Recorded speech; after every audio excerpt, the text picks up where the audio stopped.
Welcome to Public Health on Call, a podcast from the Johns Hopkins Bloomberg School of Public Health, where we bring evidence, experience, and perspective to make sense of today's leading health challenges. If you have questions or ideas for us, please send an email to publichealthquestion@jhu.edu. That's publichealthquestion@jhu.edu for future podcast episodes. This is Lindsay Smith-Rogers. Today, why the Centers for Disease Control and Prevention issued a national warning about parvovirus. Dr. Erica Prochaska is a pediatric infectious disease physician at Johns Hopkins. She talks to Dr. Josh Sharfstein about this common virus, the harm it can cause, and how it's treated and prevented. Spoiler alert, this podcast could have been titled Yet Another Reason to Wash Your Hands. Let's listen. Dr. Erica Prochaska, thank you so much for joining us on Public Health on Call to talk about parvovirus. Now, you are a pediatric infectious disease physician, is that right? Yes, that is correct. So just remind me, how much training does that require? Thank you for reminding me of the amount of training. It is 4 years of medical school, and then I did 3 years of pediatrics residency. I actually worked as a hospitalist in general pediatrics for a year prior to then coming to Johns Hopkins School of Medicine to do my training in pediatric infectious diseases. And then I actually got a master's in health science at the Bloomberg School of Public Health at Johns Hopkins after I completed my pediatric infectious diseases training. And I'm currently working as a faculty member in the Division of Pediatric Infectious Diseases and an associate hospital epidemiologist here at Johns Hopkins. Got it.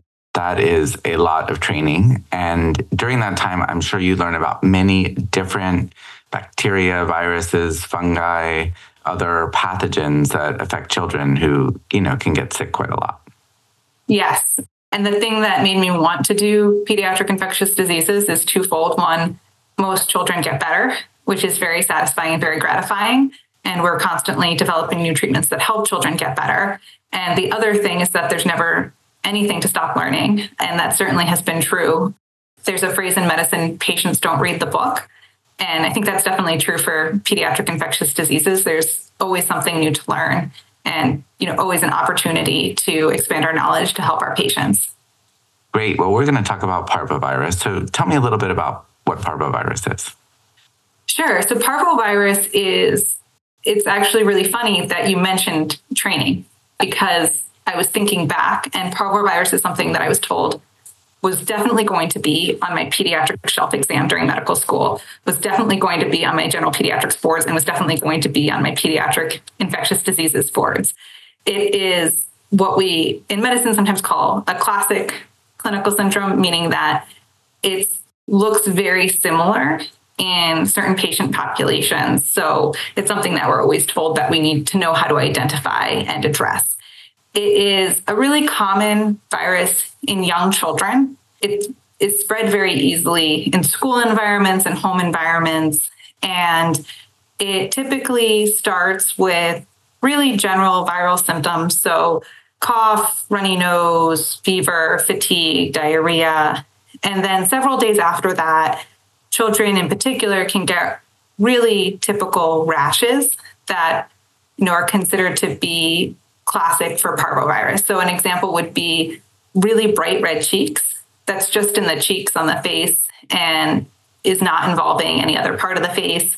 Another rash is one that's called lacy. So it actually looks sort of like the design of lace that's red on the skin on the body, and that can be itchy as well. Sometimes the rash just affects the hands and the feet. It's called a stocking glove rash. And in some children, they can also get joint pain as well, particularly in the knee, although the joint pain is more common in adults, and in adults typically involves the joints more. How is this common infection in kids transmitted? So it's a respiratory virus, and what we mean by that is that the virus is in drops of saliva, that get into the environment through spitting, talking, wiping one's mouth, touching a table. They persist in the environment for quite a while. So that's one of the reasons that they're so transmissible.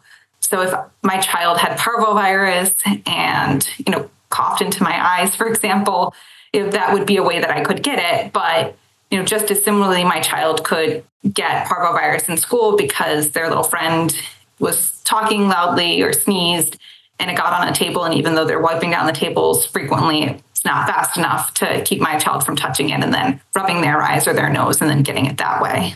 So you can see like an outbreak in a school, for example. Oh, absolutely. I mean, that's definitely something that has been well described, that parvovirus spreads in school environments, but also in home environments as well. Now, for kids, this is an infection that typically is self-resolving, would you say? Or has that changed since I did my pediatric training? Thank you so much for mentioning that. For most children, they get better without any treatments, any need for hospitalization. There are, some aspects of the infection that can persist for a while. So some small number of children can have recurrence of the rash for a while after their infection, which obviously can be concerning both to the children and to the parents as well. Although typically kids are fine. There are some people who do need to be more concerned about parvovirus. And those are people that have a risk factor such as propensity to have anemia or low red blood cell counts. So those would be patients who have conditions like hemoglobin SS disease or sickle cell anemia, where the red blood cells are atypically shaped and are more fragile. Patients who have thalassemia, which is another hematologic or red blood cell condition, or patients who are immunocompromised, meaning that their immune system, for one reason or another, does not function typically, whether that's because they're on chemotherapy for cancer, they've had a solid organ transplant.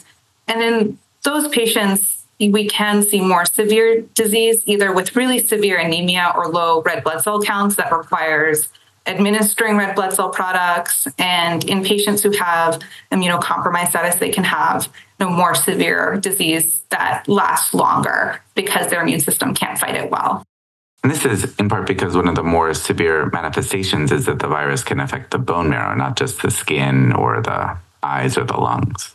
Right. So it replicates in those cells, right? And that can lead to, in children, temporary low cell counts that then resolve on their own. But in patients who have more cell turnover, it can be a much more severe picture where they become very severely anemic or have very, very low blood cell counts that require hospitalization and treatment. And this is also related to why this is a somewhat concerning infection for people who are pregnant.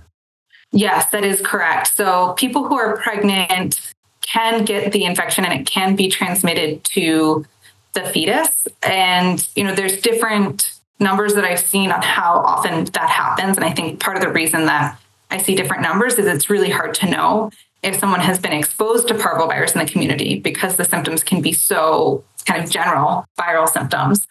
There have been some reports out of Belgium and France that I saw published that showed that the treatment for anemia of a fetus due to parvovirus has increased significantly in 2024 as compared to prior years.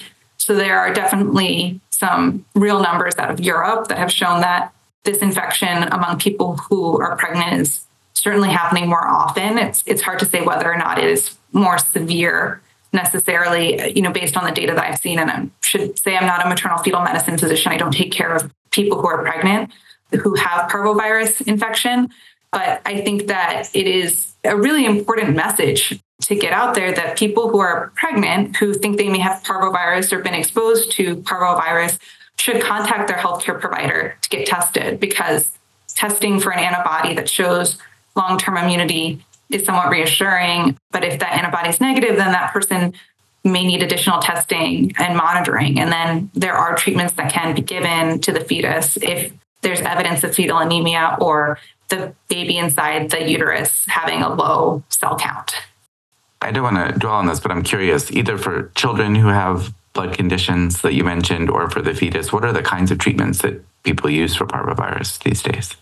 Those are also really, interesting questions because unfortunately we don't have any antivirals, meaning medications that are approved to treat the virus.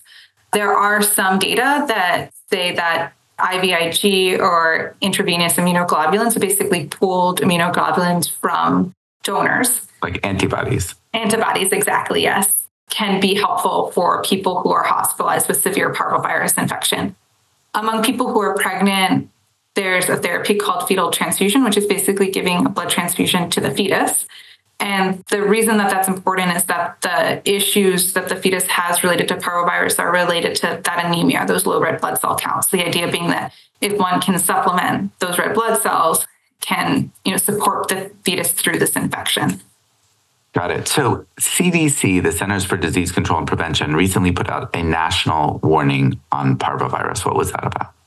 So that one I had read several times because I think there were a lot of pieces of information in there that are all very important to digest and come from different sources. So one aspect of it is that the overall positivity of the antibodies in people who were tested has gone up from prior years.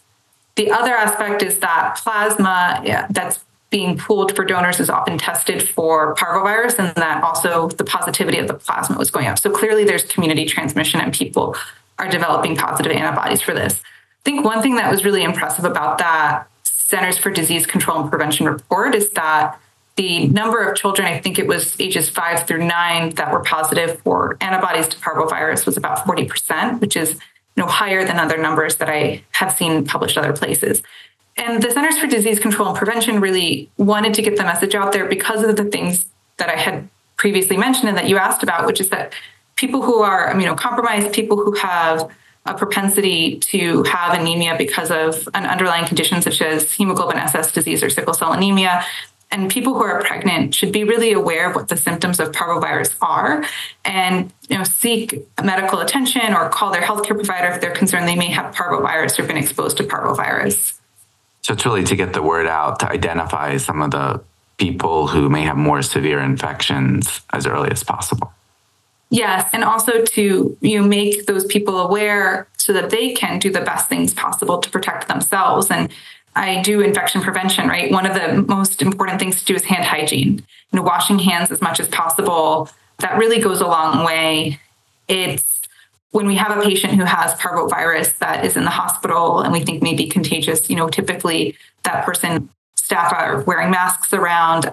I don't know that there's any data that specifically shows that people who are high risk wearing masks in high risk settings reduces parvovirus, but I think there's probably no harm in it. And I believe that was one of the recommendations that the Centers for Disease Control and Prevention said as well.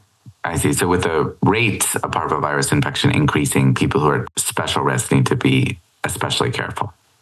They need to be especially careful, but I think one thing that's also important to note is that we believe that having antibodies to parvovirus among people with a typical immune system does lead to lifelong immunity. So most people have been exposed to this and many people are immune to this, but obviously if someone has an immune system that's weaker for one reason or another, then they may not be protected even if they saw this infection in the past. Dr. Prochaska, could we have titled this podcast Yet Another Reason to Wash Your Hands Frequently? Yeah, you could have. That definitely as a parent and as a pediatric infectious diseases physician and as someone who works in infection prevention, I cannot speak enough good things about washing one's hands. It really is the cornerstone of infection prevention, whether you're trying to keep your kids from getting each other sick at home or, whether you're trying to keep healthcare personnel from getting sick in the hospital. It's so important. And I don't mean to say that it's easy because it's not easy, right?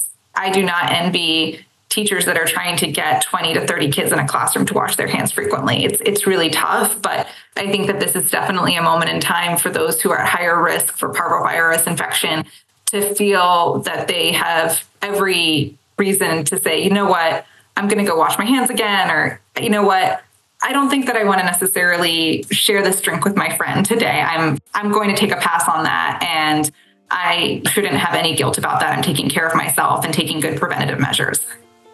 Dr. Prochaska, this has been a terrific conversation. Thank you so much for joining us today. All right. Thank you so much, Josh.